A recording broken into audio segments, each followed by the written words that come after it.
Maka bila bercerita tentang Ya'juj Ma'juj, salah satu tokoh atau figure yang pasti tak dapat tidak kita sentuh namanya adalah Zulkarnain, iaitu seorang raja yang soleh yang telah membangunkan sebuah dinding yang besar untuk dijadikan penghalang bagi Ya'juj Ma'juj untuk melakukan kerosakan di muka bumi ini kepada seluruh umat manusia. Dan kita baru masuk mukadimah tentang teori-teori yang berlega tentang perihal Ya'juj Ma'juj dan juga Zulkarnain ini. Sebelum masuk ke perkara B, iaitu dalil-dalil dari As-Sunnah, kita lihat sedikit tentang Zulkarnain ini, kerana berlaku sedikit kekeliruan di kalangan pecinta ilmu tentang siapa Zulkarnain. Bagi kita orang Melayu, Zulkarnain ini adalah dikatakan sebagai nenek moyang kepada raja-raja Melayu. Itu pendapat bagi orang Melayu. Dan usaha untuk mengaitkan jurai keturunan raja-raja Melayu daripada salasilah Zulkarnain, ataupun kita panggil Iskandar Zulkarnain, Alexander the Great, boleh dikatakan adalah satu usaha yang begitu masyhur pada era ketika raja-raja itu bertahta. Maknanya klaim itu dibuat dalam suasana uruf zaman tersebut. Bukan saja orang Melayu di Melaka, bahkan Melayu di Kedah, di Palembang, di Minangkabau, bahkan tamadun-tamadun Islam seluruh dunia juga cuba untuk mengaitkan raja-raja mereka dengan kehebatan Iskandar Zulkarnain. Kalau di Kedah terkenallah hikayat Merung Mahawangsa yang didakwa sebagai keturunan Iskandar Agung dari Makedonia sehingga ketiban Islam pada abad ke-12 Masihi. Nama Iskandar ini juga ada dimasukkan dalam manuskrip Undang-Undang Kedah, muka surat 49. Artinya begitu dekat Zulkarnain ini dengan resam orang Melayu. Sama juga dalam kita melihat kepada raja-raja di Minangkabau, tanduk yang digunakan pada topi Iskandar Zulkarnain itu dikatakan adalah tanduk kerbau yang menjadi satu identiti kepada budaya Minangkabau. Ini ada dia punya hujah masing-masing. Ada juga yang berpendapat Zulkarnain pernah memimpin bala tenteranya pergi ke Parsi, India, Balochistan sampailah ke Asia Tenggara dan pernah berlayar mengelilingi semenanjung tanah Melayu dan singgah di kota Medang Kamulan Timur yang terletak di Kelantan. Dan di Medang, Iskandar Zulkarnain merancang untuk menguasai seluruh kepulauan-kepulauan Melayu atas tujuan berdakwah. Sebab itu bagi orang Melayu, kita ada hikayat Iskandar Zulkarnain. Dan ini begitu terkenal sekali. Dalam hikayat itu diceritakan Raja Iskandar Zulkarnain adalah anak anda kepada Raja Darab daripada Parsi, hasil daripada perkahwinan dengan puteri kepada Raja Kilas. Raja Kilas ini ada yang mengatakan adalah nama kepada Raja Philips dari kerajaan Makedonia atau Makedonia yang terletak di Eropah. Raja Darab, dia bercerai dengan puteri Raja Kilas. Kemudian dia kahwin dengan puteri lain, dapat pula anak lelaki nama Raja Dara. Selepas Raja Dara mangkat, Raja Dara ini menggantikan kerajaan. Jadi dia tuntut ufti daripada kerajaan Makedonia yang ketika itu telah pun diterajui oleh Raja Iskandar Zulkarnain. Maka masing-masing ni dia tak tahu mereka ni sebenarnya adik-beradik. Berlakulah peperangan yang akhirnya dimenangi oleh Raja Iskandar Zulkarnain. Selepas daripada itu, Raja Iskandar mengembaralah ke arah matahari tenggelam dan menaluki negeri-negeri Maghrib sebelah arah ke barat. Dan yang menariknya, dalam pengembaraan itu, beliau disertai oleh Nabi Khidir yang menemani perjalanan beliau dan mereka menaiki kenderaan iaitu zirafah. Ini ada disebutkan dalam hikayat. Begitu juga dalam Salalatus Salatin ada dicatatkan Raja Iskandar Zulkarnain setelah menyerang benua Kaling atau benua Kling telah berkahwin dengan puteri Syarul Bariyah, puteri kepada Raja Kinda Hindi. Baginda dikatakan telah menuju ke arah negeri matahari terbit dari benua Keling dan pergi ke benua Cina. Ini semua ada dicatatkan dalam hikayat yang pelbagai. Namun kita di Minda Imam Besar Kuliah Duha ini kita kumpulkan segala hikayat, teori-teori, pandangan-pandangan yang telah dikaji oleh ramai pihak. Tapi kita akan buatkan perbandingan dengan Quran, hadis dan apa kata para ulama berkaitan tentang sosok tubuh Zulkarnain ini. Dalam kitab Al-Bidayah wan Nihayah fil Fitan wal Malahib, dan juga ada direkodkan dalam tafsir Ibn Katsir, para ulama berbeza pendapat tentang siapakah Zulkarnain ini. Dalam riwayat daripada Ibnu Abbas dikatakan Iskandar Zulkarnain ini adalah, ataupun Zulkarnain ini adalah Abdullah bin Ad-Dhahak bin Ma'ad. Ada juga yang mengatakan namanya Mus'ab bin Abdullah bin Qinan bin Al-Uzdi. Dan dia dinamakan Zulkarnain kerana telah menguasai wilayah sepanjang timur dan juga barat. Dan dia ini bukanlah Iskandar ataupun Zulkarnain Al-Iskandari Al-Maqduni, yang orang panggil Alexander the Great, sebab dia datang lebih akhir selepas daripada Zulkarnain yang namanya disebut dalam Quran. Dan jarak waktu antara Alexander the Great dengan Zulkarnain yang direkodkan dalam Quran itu 2000 tahun gap antara kedua-kedua mereka ini. Dan yang keempat, kata ulama, Zulkarnain ini seorang hamba yang beriman dan juga sangat saleh. Dalilnya dalam Quran, Allah Ta'ala rekodkan dia tidak henti-henti dalam ucapannya, titahnya, dia akan memanggil Tuhannya, Rabb. Ini menunjukkan satu bentuk penghambaannya kepada Allah. Berulang-ulang kali dia mengucapkan Rabb, Rabb, Tuhan, Tuhan. Sebagai contoh dalam surah Al-Kahfi ayat 98. Qala hadza rahmatum min rabbi fa idza jaa wa'du rabbi ja'alahu dakka wa kana wa'du rabbi haqqan. Zulkarnain bertitah, ini dinding yang dibina adalah rahmat dari Tuhanku. Bila sudah sampai janji Tuhanku, dia akan menjadikan hancurlah dinding ini, dan janji Tuhanku adalah benar. Jadi orang yang soleh memang itulah sifat mereka, kata ulama, tidak henti-henti menyebut Tuhan, Tuhan dalam percakapan mereka. Makanya Zulkarnain yang termaktub dalam surah Al-Kahfi ini bukanlah Iskandar Zulkarnain ataupun Alexander the Great, penguasa Makedonia. Sebab Zulkarnain dalam surah Al-Kahfi adalah Muslim. Adapun Alexander the Great adalah seorang musyrik, percaya kepada pagan. Menurut Syekh Ahmad Al-Fatani dalam kitab Faridatul Faraid, muka surat 17, wajib kita yakini bahawa Zulkarnain adalah seorang yang saleh dan dia bukanlah Alexander the Great atau Iskandar Ar-Rumi. Dan Al-Quran dan juga hadis-hadis Nabi tidak pernah menyebut istilah Iskandar, tetapi hanya menyebut Zulkarnain sahaja.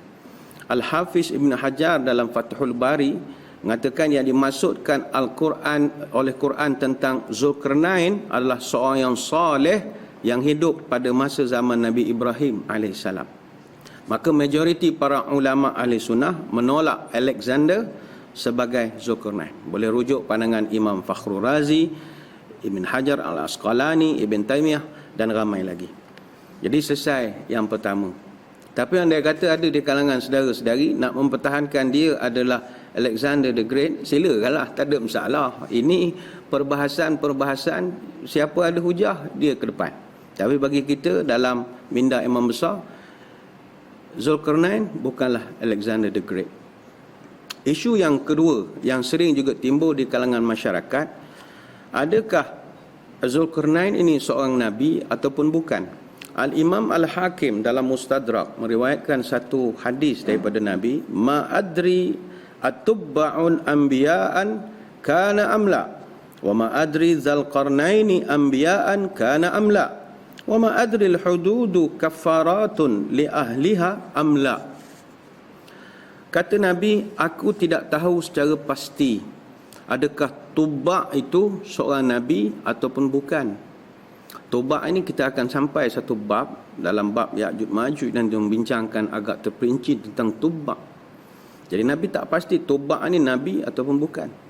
Aku juga tidak tahu secara pasti adakah Zulkarnain seorang nabi ataupun bukan. Dan ketiga kata Nabi, aku juga tidak tahu secara pasti adakah hukum hudud, iaitu potong tangan untuk pencuri dan juga seumpamanya. Adakah hukuman itu boleh menghapuskan dosa ataupun tidak? Aku tidak tahu, kata Nabi. Ini hadis riwayat Imam Hakim. Dalam Quran berkaitan taubat tadi, Allah Ta'ala ada sebut 3 nama. 3 nama yang mana nama ni misteri. Tidak banyak kajian-kajian yang dapat jawapan yang tuntas siapa mereka ini. 3 nama yang disebut dalam Quran. Pertama sekali Khidir, Nabi Khidir. Yang kedua Tubba. Yang ketiga Zulkarnain. 3 nama ni ada dalam Quran dan tidak ada satu jawapan yang final tentang siapakah mereka ini. Maka kalau Nabi sendiri tidak tahu secara pasti tentang status Zulkarnain, maka apatah lagi kita. Kalaupun ada silang pendapat ahli-ahli tafsir ataupun para ulama tentang kedudukan dia sebagai Nabi ataupun bukan, itu hanyalah pendapat sahaja. Yang pasti Zulkarnain adalah raja yang soleh, pemimpin yang beriman kepada Allah dan percaya dengan hari kiamat. Baik, ada juga yang mengatakan Zulkarnain ini adalah raja Quraisy yang agung ataupun Cyrus the Great. Cyrus the Great. Hasil daripada kajian Syed Ahmad Khan, Maulana Abdul Kalam Azad, Bahauddin Khamrashahi dan juga Dr. Muhammad Ibrahim Bustabi Parizi, mereka percaya bahawa Zulkarnain adalah Cyrus the Great. Siapa Cyrus the Great? Cyrus the Great ini raja Empire Parsi Achaemenid dan pengasas Empire Achaemenid, ataupun dalam bahasa Arab dipanggil Al-Imperatoriyah Al-Achaemeniyah.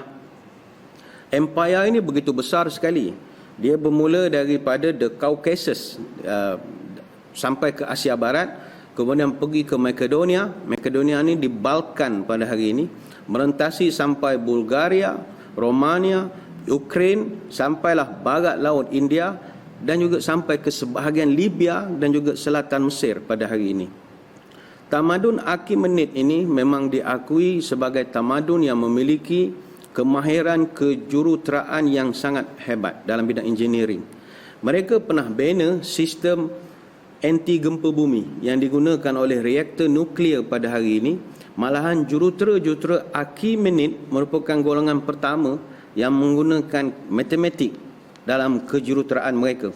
Kita boleh tengok ibu kota Persepolis yang masih ada sampai sekarang, terletak di selatan Iran, yang merupakan salah satu daripada world greatest archaeology sites, antara tempat yang begitu dikagumi pembinaannya dan duduk di bawah UNESCO World Heritage Site sejak tahun 79. Begitu halus ukiran-ukiran Persepolis ini. Dan Cyrus the Great ini mereka dakwa adalah Zulkarnain. Apakah hujah mereka? Pertama, mereka mengatakan ukiran pada batu-batu yang masih dapat dilihat pada hari ini yang memaparkan Cyrus dengan mahkotanya yang mempunyai tanduk. Itu satu. Yang kedua, Cyrus dia ini menyembah satu Tuhan saja. Tidak seperti Alexander the Great yang mempunyai banyak dewa-dewi. Yang ketiga, hujah mereka dalam Al-Quran tercatat perjalanan Zulkarnain, iaitu bermula daripada barat lalu pergi ke timur sebelum pergi ke arah utara. Dalam Quran surah Al-Kahfi ayat 86, hatta idza balagha maghriba syamsi wajadaha taghrubu fi ainin hamiatin wa wajada indaha qauma, sehinggalah Zulkarnain sampai ke daerah matahari terbenam, dia mendapatinya terbenam di sebuah mata air yang hitam berlumpur dan di situ terdapat satu kaum. Surah Al-Kahfi ayat 86. Kemudian Allah Ta'ala rekodkan dia pergi pula ke timur. Hatta idza balagha matli'a syamsi wajadaha tatlu'u ala qaumin lam naj'al lahum min duniha sitra. Sehinggalah Zulkarnain sampai di daerah matahari terbit. Dia mendapatinya terbit kepada satu kaum yang kami tidak jadikan bagi mereka sebarang perlindungan. Surah Al-Kahfi ayat 90. Jadi Zulkarnain ni dia pergi ke arah matahari terbenam dan pergi sampai ke matahari timur. Matahari terbenam ni di mana? Norway. Norway ini dikenali sebagai negara matahari terbenam, khususnya semasa polar night. Polar night ini dia daripada November sampai Januari, matahari tak terbit langsung di Norway. Jadi di situ disebutkan sebagai negara matahari terbenam. Negara matahari terbit adalah di Jepun. Jadi daripada Norway sampailah Jepun. Ini perjalanan Zulkarnain. Jadi para sarjana mengatakan ini bertepatan dengan ekspedisi Cyrus yang memulakan penaklukannya di barat Parsi sampailah ke Lydia di Asia Kecil, kemudian dia patah ke timur sehingga ke Makran dan juga Sistani. Sistani ini Sintian, kawasan Ya'juj Ma'juj, sebelum dia ke timur laut menawan Eropah berhampiran dengan Balkan pada hari ini. Dan ekspedisi Cyrus ini diteruskan dengan penaklukan Lycia, Cilicia dan Phoenicia, dan mereka gunakan teknik pembinaan tembok yang masa itu orang Yunani belum kenal lagi dengan teknik tersebut. Jadi kepribadian Alexander ini juga, kata para sarjana, itu juga adalah seorang lelaki yang mulia, bukan seperti Alexander the Great.